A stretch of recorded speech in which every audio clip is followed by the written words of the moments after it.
Puaka Extra dibawakan khas oleh Sani Faisal dari Propnex.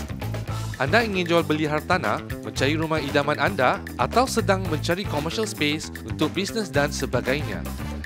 Jangan risau guys, saya boleh bantu anda. Kontak saya sekarang.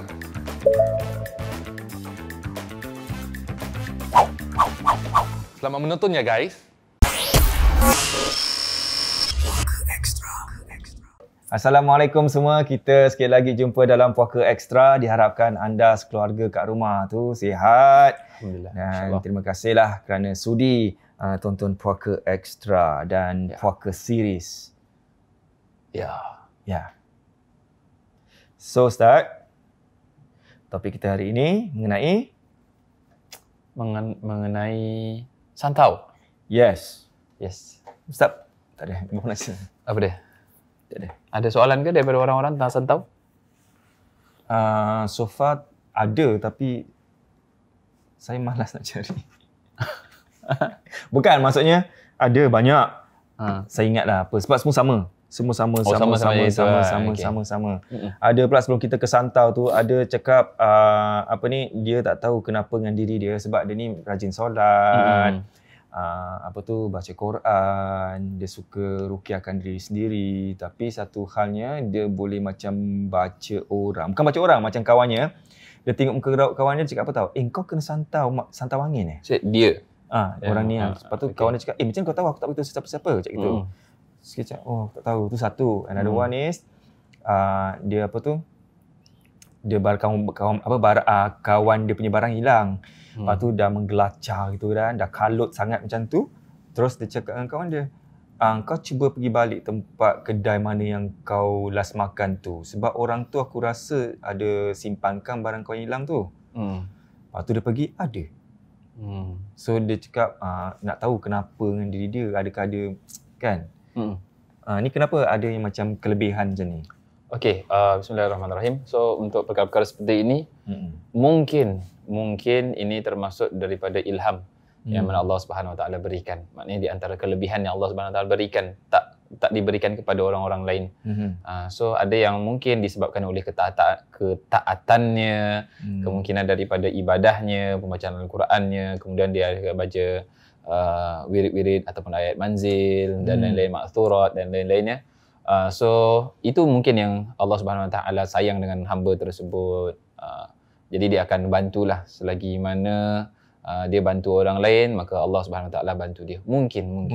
Jadi kita ambil husnuzon sajalah. Husnuzon, kita berbaik sangka. Tapi orang kita ni kalau macam taruhlah macam saya ni macam budak tu, dia cakap, Ustaz, kena santau batuk contohnya. Kalau saya pick up kawan-kawan saya, kau kena santau ni kau kena gini, nanti kan saya ni macam orang gila lah pula. Kan? So sebab tu ada orang macam berat mulut nak cakap. Sebab diorang tahu something, diorang nak membantu sebenarnya. Tapi penerimaan orang tu takut jadi lain yang negatif. Lagipun selain daripada macam ilham daripada Allah Subhanahu Wa Taala melalui mimpi ataupun melalui apa sahaja, kamu boleh nampak orang kena santau ke, terkena sihir ke apa, boleh nampak daripada raut wajah. Pun boleh nampak. So kalau macam tadi kan, macam terkena santau ke apa, so ada benda-benda yang mungkin kita sendiri boleh nampak tanpa kita menanyakan kepada orang tersebut. Contohnya kalau dia ada kena macam dia punya bawah mata ni macam betul-betul hitam. Betul-betul hitam, macam kurang tidur dan lain-lain, very dark circle. So itu kemudian kuku-kuku dia agak menghitam. Yang automatically agak menghitam-hitam itu. So alhamdulillah. Alhamdulillah. So macam itu pun termasuk daripada ciri-ciri tanda-tanda terkena santau. Dan tanda-tanda lain contohnya dia ada batuk-batuk. So batuk-batuk bukan batuk-batuk biasa, tapi batuk-batuknya ada batuk berdarah, batuk bernanah, bahkan ada yang sampai batuk keluar abuk. Batuk abuk, debu. Daripada tanah ke apa semua, abuk macam itu dia keluar, ataupun daripada kaca. Serpihan kaca ni semua ketika disantau kan, dia akan masukkan straight away ke dalam perut. So dia akan start untuk batuk-batuk seperti itu. So yang santau ni macam mana? Dari segi pemakanan kita ke? Dia tiup daripada jauh ke? Biasanya tiup daripada jauh. Oh ya? Yes, santau is kebanyakan tiup daripada jauh. So dia straight away dia akan pakai benda-benda yang gaib, terus dia akan masukkan ke dalam badan seseorang. Yes. So dia lebih kurang macam 77. Okey. Cuma 77 Bola-bola api tu bola api tu yang buat tu ilmu tinggi tu. Dibandingkan dengan orang yang hantar santau biasa. Kenapa 77 dia lagi terror? Yes, lebih terror sebab apa? Kalau 77 biasanya diorang tak akan hantar kecuali untuk mematikan. Wow. Tapi kalau santau biasa dia akan buat jadi sakit, akan buat jadi merana dan lain-lainnya. Tapi ada yang macam tak boleh tahan kan. Dia cakap dengan bomoh ni ataupun orang pandai ni suruh kasih mati je. Then will be 77. Wow. Dan kalau siapa sahaja, pasal saya belajar di Indonesia. So kadang-kadang kalau kita pergi ke daerah, boleh sebut nama daerah ke? Kat Indonesia? Okey, mungkin. Kalau daerah Banten. Kalau daerah Banten. Sebelah tu Benten.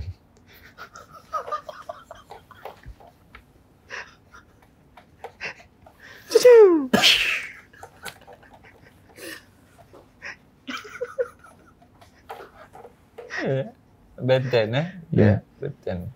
Kamu jangan bandel ya. Begok sih gue. Okey, teruskan. Ya. So daerah Banten tu. Banten. Banten, Cirebon, Cilegon, daerah situ-situ. So memang situ memang kebanyakan banyak orang ada yang practice 77 ni semua.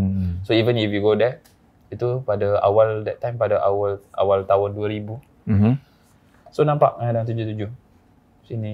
Sini ke sana. Macam lampu kat klip Ya. So dia terbang gitu je. Dan terbang tak terlalu cepat sangat. Tapi dia agak pelan.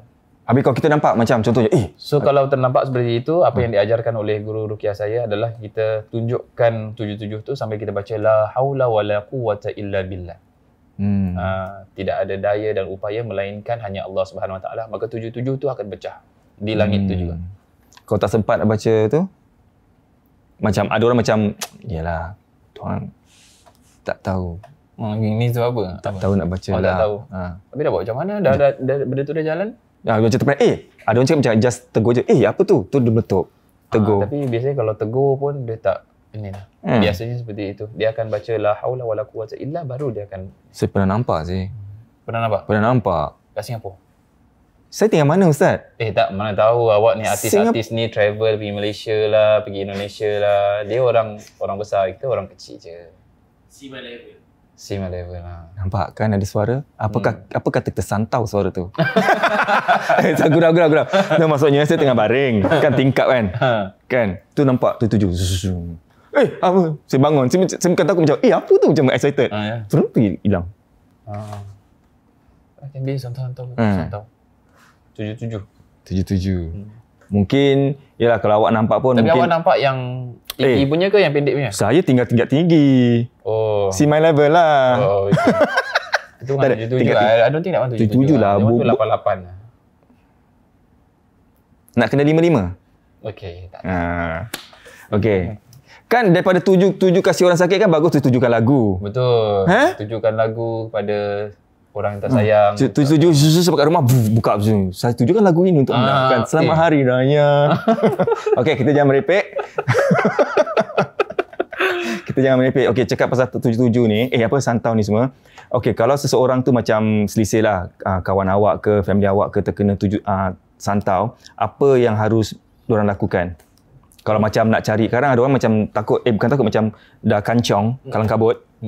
Macam, nak telefon siapa ni sekarang? Tak tahu. So, apa yang diorang boleh lakukan? Okey, first thing, nombor berapa? Awak punya nombor? Tak ada, Amin. So, the first thing is, of course, check dengan doktor dulu. Takut dia tak tahu itu 77. Ataupun tak tahu dia terkena santau. Kadang dia tak perasan pun dia kena santau. Tiba-tiba dia macam batuk ataupun mungkin dia ada istihadah. Istihadah tu maknanya menstruation cycle, tapi bukan daripada menstruation cycle lah. Dia panggil istihadah ni itu kan lagu tu darah kotor. Istihadah Wakanda bukan bukan Itu bukan. Itu Wakanda. Okey. So contoh macam dari istihadah tu maknanya yang kalau bagi wanita mereka ada menstruation cycle. So yang keluar daripada menstruation cycle itu dipanggil sebagai istihadah. Istikhadah. Maknanya darah kotor yang keluar bukan daripada dalam dia punya cycle. Oh, okey. So dia terus menerus selama sebulan bahkan 3 bulan dan lain-lainnya, itu pun termasuk daripada terkena santau. Biasanya seperti itu kalau you check doktor tak boleh detect apa-apa, then you will be santau lah, disebabkan santau. So itu kemudian kuku, kemudian bahagian belakang you akan rasa panas, you akan rasa sakit bahagian tulang belakang dan lain-lainnya. So what you have to do is pergi cari ruqyah. Ruqyah, then you ruqyah, minta diruqyahkan, ataupun setelah itu then everyday you ruqyah yourself. InsyaAllah. Dengan jangan lupa lah, kita ada buat puaka special, dapur puaka tu, semuanya dapat membantu insyaAllah. So buat. So jangan hanya tengok saja, tapi kita amalkan sekali. Ya, betul. Dan sekiranya mungkin kalang kabut ke, ataupun kalau korang nak tahu nak tahu pula. Kalau korang tahu, mungkin kawan-kawan saudara mara yang kena santau ke, nak check, nak buat ruqyah, tak tahu siapa-siapa nak pergi, senang je. Tu website dekat bawah sini. Yes, www.atafsir.com. Yes. Boleh kan? Boleh, tak ada masalah. Cuma jangan book on weekends. Weekend Ustaz nak pergi main badminton? Tak. Oh tak? Sebab weekend saya khususkan untuk family. Tahnik tak? Oh tahnik. Untuk tahnik, untuk cukur rambut baby. Okay. So saya akan buat hanya on weekdays sahaja. So jangan book on weekends. Ya, book on weekdays. Weekdays. Ya, InsyaAllah saya akan jadi asistennya. Boleh insyaAllah, saya akan ajaklah sekali. Kalau nak betul-betul nak, saya okey, tak ada masalah. Jadi kalau ada apa-apa kan. Dah 2 kali saya ikut. 2 kali sekali ya? 2 kali. 2 kali ya. Puan J. Oh ya. Betul, 2 kali. Asisten yang baik. Bagus. Dia duduk one corner, dia makan. Okey, itu salah satunya caranya kalau ada terkena santau ke apa, you all boleh kata tu jumpa para peruqyah, minta pertolongan. Dan kalaulah taruhlah macam okey, orang peruqyah tu macam okey, hari ni saya tak boleh, besok saya tak boleh, lusa tak boleh, busy. Yang boleh lagi 3-4 hari baru boleh. So sementara menunggu tu, apa yang dia boleh buat? Apa ada ayat tertentu ke? Peruqyah kat Singapura banyak sebetulnya. Mana tahu nak pakai Ustaz Fadli juga. Itulah masalah dia. Tolak lah kat saya. Boleh. Susah dia boleh. Tak ada gurau. Macam mana? So minum tu lah apa yang kita dah ajar tu semua. Yes. Mandi air ruqyah. Okay. Yang pertama. Kemudian setiap pagi makan kurma ajwa. 7 biji. Setiap pagi. Sebelum perut ni masuk apa-apa, sebelum minum apa-apa, makan ajwa dulu. 7 setiap pagi. Sambil tunggu peruqyah datang.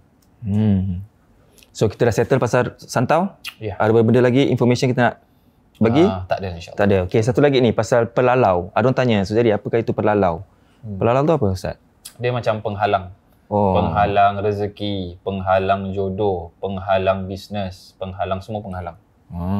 Pelalau lah. Kita pun dah sebutkan pasal tu kan, sihir penghalangan. Yes. So cara-caranya nak neutralize ke nak apa tu semua memang kita dah terangkan kat sana. Memang ada dapur puaka tu yang tak silap saya adalah susu dan juga madu. Susu dan juga madu. Okey, kita keluarkan satu topik pasal ni. Kita tahu pasal santau, kita tahu pasal tuju, pelalau. Ni, kalau kita ni nak keluar pergi hutan-hutan ataupun camping-camping ni, masuk hutan ni semua. Kadang-kadang kalau kita masuk je, tiba-tiba kita tu hilang daripada kawan-kawan. Oh, hilang? Macam tiba-tiba? Hilang. Ada tak macam pantang larangnya sebelum masuk hutan ke? Baca-bacaan tertentu. Okay, of course kalau kita tengok tempat di itself, hutan, itu termasuk tempat yang memang jin memang ada. Tempat tinggal diorang lah. Tempat tinggal diorang. Sebab tempat tinggal diorang banyak sebetulnya. So ada di lautan. Di lautan ada kerajaan jin. Kemudian ada juga di gua-gua, di hutan, di padang pasir, dalam toilet, dalam rumah. So banyaklah tempat-tempat. Dalam lubang, lubang-lubang yang ada kat bawah tanah kan, lubang-lubang, mereka suka duduk dalam. Sebab itu makruh untuk kita buang air besar, buang air kecil dalam lubang. Kalau nampak lubang gitu, kita buang air besar, buang air kecil, makruh hukumnya. Maknanya tak boleh. Kalau boleh jangan buat. Disebabkan takutnya kita terkena jin. Maknanya kita mengganggu mereka. So begitu juga dalam hutan, yang mana itulah tempat tinggal mereka. So kita pun perlu beradab. Mulut kena jaga. Mulut jaga, sikap kena jaga, jangan menghina, jangan melakukan maksiat dalam hutan dan lain-lainnya. So itu pun maknanya kita bila kita masuk ke kawasan orang lain pun kita ada adab-adab, tertib-tertib tertib tertentu yang kita selalu buat. Sama bila kita datang beraya pergi rumah orang, pun sama juga. Kita tak boleh melakukan tempat tu macam tempat kita. So kita beradab lah. Ada orang cakap boleh masuk hutan nak kena macam beri salam macam mana tu? Betul ke? Memang tak ada pun actually. Saya dah cuba untuk cari dalam kitab-kitab, dalam ruqyah punya kitab-kitab pun tak ada yang mengatakan untuk memberikan salam khusus bagi ahli-ahli yang ada dalam hutan ke, tak ada. It's just jaga kita punya akhlak dan juga kepribadian. Okay? Lepas tu ada cakap macam tumpah lalu, datuk nenek semua tak perlu Tak perlu. Nak kencing, cakap nak buang air. Tumpah lalu apa, datuk nenek tumpang kencing, boleh. Buang air tu di tempat-tempat yang kalau kat hutan. Kalau kita tengok dalam kitab adab-adab, memang kita tak boleh buang air kecil di bawah pokok yang berbuah. Okey. Disebabkan apa? Bukan disebabkan nanti buah dia rasa lain dan lain-lain, tak.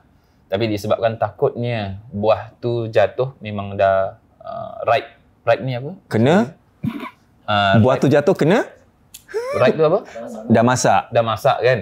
So dah masak tu kemudian jatuh terkena kita punya najis. So macam itu. Ataupun memang orang tengah nak petik ke apa, dia terpijak daerah situ. Kotor lah. Dia makruh untuk kita buang air kecil ataupun buang air besar di bawah pokok yang berbuah. Yes. Habis kalau cari yang tak berbuah punya ke apa, letak di daerah tepi-tepi, jaga adabnya. Kalau rumput-rumput okey lah. Boleh, tak ada masalah. Tak ada khusus baca-baca tak apa gini Just kencing, buang kecil kencing tu je. Cuma jangan lupa doa bersihkan. So, kalau nak buang itu je. Buang. So tak ada macam doa apa-apa ke? Macam tak apa tak ada Cuma jaga adab saja. Jaga adab. So di antara adab yang diajarkan dalam kitab Bidayatul Hidayah yang dikarang oleh Imam Al-Ghazali, ketika nak buang air itu dalam keadaan menyangkung. So janganlah berdiri terus kita shoot gitu je, shoot jangan. Dari kita menyangkung bawah, kemudian kita hadapkan ke bawah untuk kita buang air. Betul? Okey, itu satu. Ustaz ni, kalau taruhlah kalau seseorang tu pergi jalan-jalan macam kes hari tu kan, budak naik basikal apa betul sesat. So, contoh misalnya kalau kita jalan kat hutan tu, tiba-tiba kita mana kawan-kawan aku semua? Padahal kat depan, tu nak buat apa?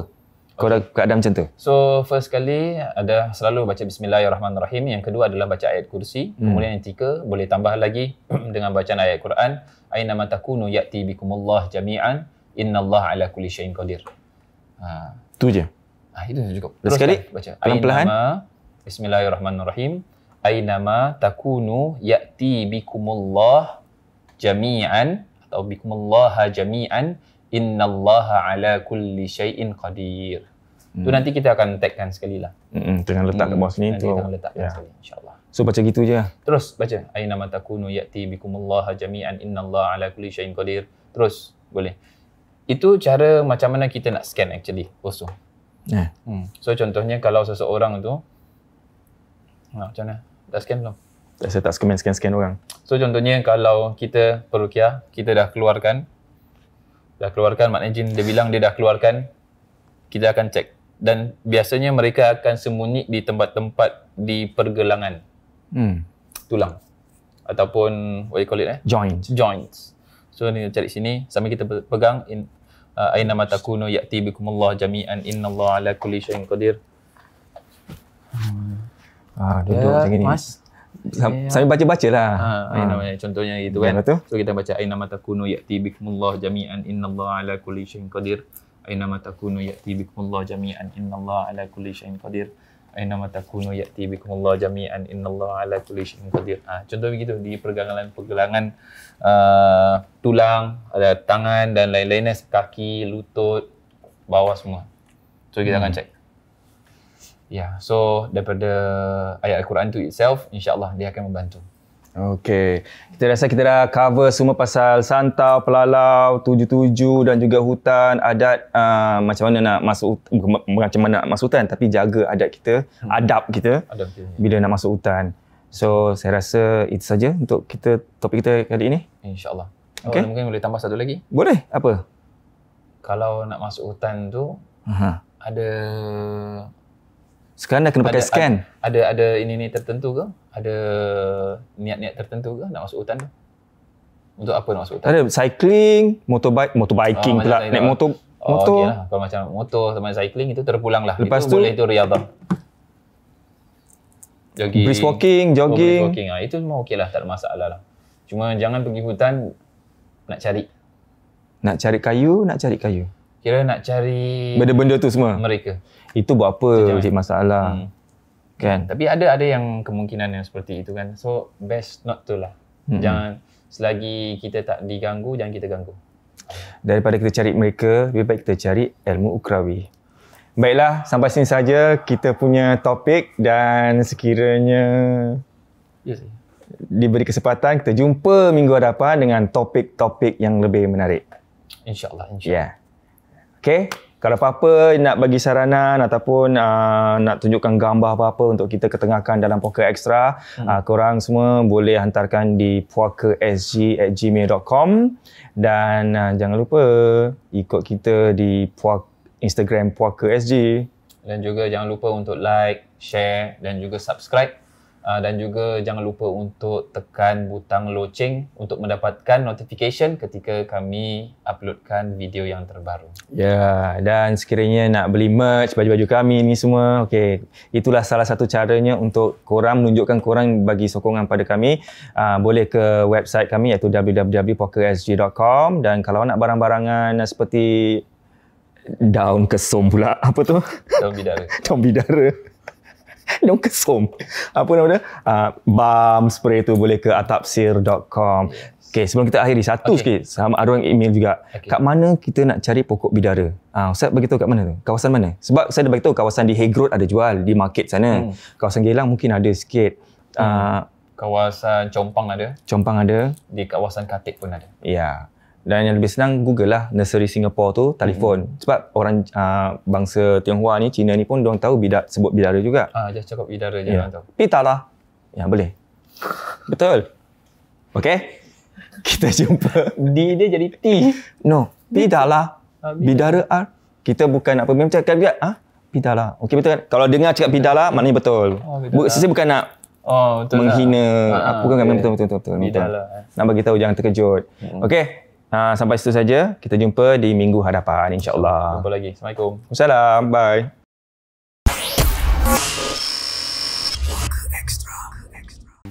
Puaka Extra tadi dibawakan khas oleh Sunny Faisal dari Propnex. Anda ingin jual beli hartanah, mencari rumah idaman anda atau sedang mencari commercial space untuk bisnes dan sebagainya? Jangan risau guys, saya boleh bantu anda. Kontak saya sekarang.